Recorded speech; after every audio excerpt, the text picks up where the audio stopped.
সমাজে যারা দুস্থ অসহায় ব্যক্তি রয়েছেন, যারা খেতে পারে না পড়তে পারে না, এই সকল ব্যক্তিদেরকে যদি আমরা খাদ্য প্রদান করি, এই সকল ব্যক্তিদেরকে যদি আমরা খাদ্য প্রদান করি, ক্ষুধার্তদেরকে যদি আমরা আহার প্রদান করি, তাহলে এর মাধ্যমে অফুরন্ত নেকি আমরা অর্জন করতে পারি। আর আল্লাহ রাব্বুল আলামিন অভাবী দুস্থ গরিবদেরকে, যারা খেতে পারে না পড়তে পারে না, এদেরকে খাদ্য দান করার ব্যাপারে ইসলাম তাগিদ দিয়েছে।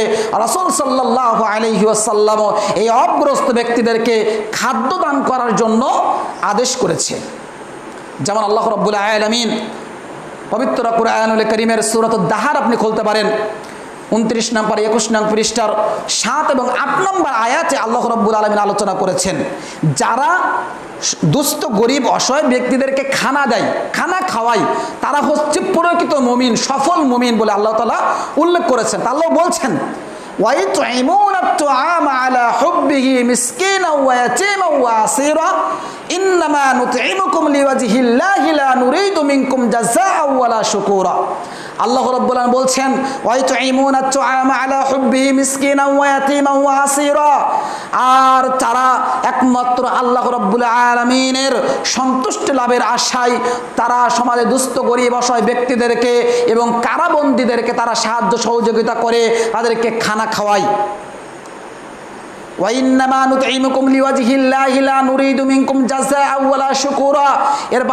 এবার আল্লাহ তাআলা বলছেন যে তারা বলে আমরা যে তোমাদেরকে খাদ্য দিচ্ছি, এই খাদ্যটি শুধুমাত্র আল্লাহ সুবহানাহু ওয়া তাআলা সন্তুষ্ট করার জন্যই দিচ্ছি। এই খাদ্য তোমাদেরকে দিচ্ছি, তোমাদের কাছ থেকে কোনো প্রতিদান চাই না, কোনো বিনিময় আমরা চাই না। আর এই সকল ব্যক্তি হচ্ছে সফল মুমিন। সফল মুমিনের গুণ হচ্ছে তারা দুস্থ গরিবদের খাদ্য প্রদান করে। আর কাফেরদের বৈশিষ্ট্য হচ্ছে তারা দুস্থ গরিব অসহায় ব্যক্তিদেরকে খেতে দিতে চায় না, তারা পড়তে দিতে চায় না, তারা সর্বদা কৃপণতা করে, বখিলগিরি করে। এটা হচ্ছে কাফেরদের বৈশিষ্ট্য। আল্লাহ রাব্বুল আলামিন এই সম্পর্কে সূরাতুল মাউনের 30 নং পারা 23 নং পৃষ্ঠার 1, 2 এবং 3 নং আয়াত আল্লাহ বলছেন যে বিসমিল্লাহির রহমানির রহিম আরাআইতাল্লাযী ইউকাযযিবু বিদ্দীন। আল্লাহ রাব্বুল আলামিন আমাদের নবীকে বলছেন, হে মুহাম্মদ, আপনি কি তাদের সম্পর্কে জানেন, তাদেরকে কি আপনি চিনেন যারা বিচার দিবসকে অস্বীকার করে? ফাযালিকাল্লাযী ইয়াদউল ইয়াতীম, যারা সমাজে যারা ইয়াতিম ছেলে মেয়ে রয়েছে তাদেরকে তারা ধিক্কার জানায়। ওয়ালা ইয়াহুদ্দু আলা তুআমিল মিসকিন, এবং সমাজে যারা মিসকিন রয়েছে, অসহায় ব্যক্তি রয়েছে, তাদেরকে তারা খাদ্য দান করে না, তাদেরকে তারা খাদ্য দেয় না। এরাই হচ্ছে কাফের। আর খাদ্য না দেওয়া, অভাবগ্রস্ত গরিবদেরকে খাদ্য খেতে না দেওয়া, এরা জাহান্নামের অন্যতম একটা কারণ। জাহান্নামেরও কারণও বটে। জাহান্নামে নিয়ে যাওয়ার একটা অন্যতম মাধ্যম হচ্ছে দুস্থ গরিব অসহায় ব্যক্তির খাদ্য খেতে না দেওয়া। কেননা আল্লাহ তাআলা পবিত্র কুরআনুল কারীমের সূরাতুল আপনি মুদ্দাসসির খুলতে পারেন, 29 নম্বর 18 নং পৃষ্ঠার 42, 43, 44 নম্বর আয়াত, এই 3টা আয়াত আলোচনা করা হয়েছে। যখন মানুষদেরকে জান্নাতে নিক্ষেপ করা হবে আর যখন কাফের মুশরিকদেরকে জাহান্নামে নিক্ষেপ করা হবে, তখন জান্নাতবাসীরা জাহান্নামী ব্যক্তিদেরকে জিজ্ঞাসা করবে যে মা সালাকাকুম ফি সাকর, কিসে তোমাদেরকে জাহান্নামে নিয়ে গেল, কারণটা কি, কি কারণে তোমরা আজকে জাহান্নামে? জান্নাতবাসীরা জাহান্নামীদেরকে জিজ্ঞাসা করবে। তখন জাহান্নামবাসীরা বলবে, ক্বালু লাম নাকু মিনাল মুসাল্লিন, আমরা মুসল্লিদের সাথে শামিল হতাম না, আমরা 5 ওয়াক্ত সালাত আদায় করতাম না। ওয়ালাম নাকু নুতঈমুল মিসকিন, এবং সমাজে যারা দুস্থ গরিব অসহায় মিসকিন রয়েছে তাদেরকে আমরা খাদ্য খাওয়াতাম না, এ কারণে আজকে আমরা জাহান্নামী।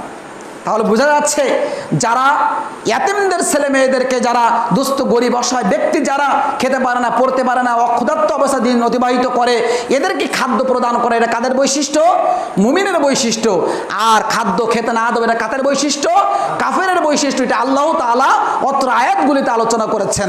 এমনকি দুস্থ গরিব অসহায় ব্যক্তিদের খাদ্য খাওয়ানো, এটা ইসলামে অনেক অনেক অনেক গুরুত্বপূর্ণ একটা কাজ। আব্দুল্লাহ ইবনে আমর রাদিয়াল্লাহু তাআলা আনহু বলছেন, সহিহ বুখারীর 12 নম্বর হাদিস এবং আপনার সহিহ মুসলিমে 42 নম্বর হাদিস, রাসূল সাল্লাল্লাহু আলাইহি ওয়াসাল্লামের কাছে জনৈক একজন ব্যক্তি এসে বলছেন, আল্লাহ রাসূল সাল্লাল্লাহু আলাইহি ওয়াসাল্লাম, আখবিরুনি বিআমালিন, ইসলামের মধ্যে কোন কাজটি সর্বোত্তম?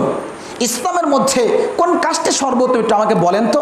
তখন রাসূল বলছেন ক্বালা তুতঈমুত তুআম, সমাজে যারা দুস্থ গরিব অসহায় ব্যক্তি রয়েছে তাদেরকে তোমরা খাদ্য খাওয়াবে। সমাজে যারা দুস্থ গরিব অসহায় ব্যক্তি রয়েছে, খেতে পারে না, পড়তে পারে না, তাদেরকে তোমরা খাদ্য খাওয়াবে। এটি ইসলামে অন্যতম গুরুত্বপূর্ণ একটি কাজ। সুবহানাল্লাহ। তাহলে ইসলামের গুরুত্বপূর্ণ কাজ যদি আপনি করতে চান তাহলে আপনি কি করতে হবে? দুস্থ গরিব অসহায় ব্যক্তিদেরকে খাদ্য খাওয়াতে হবে, খানা খাওয়াতে হবে। এটা ইসলাম অতি একটা গুরুত্বপূর্ণ কাজ। সুতরাং আমরা ইসলামের সমাজ কল্যাণমূলক কাজ করতে পারি। আমরা সমাজে যারা দুস্থ গরিব অসহায় ব্যক্তি রয়েছে তাদেরকে খানা খাওয়ানোর মাধ্যমে আল্লাহ রাব্বুল আলামিন আমাদের সবাইকে দুস্থ গরিব অসহায় ব্যক্তিদেরকে খানা খাওয়ানোর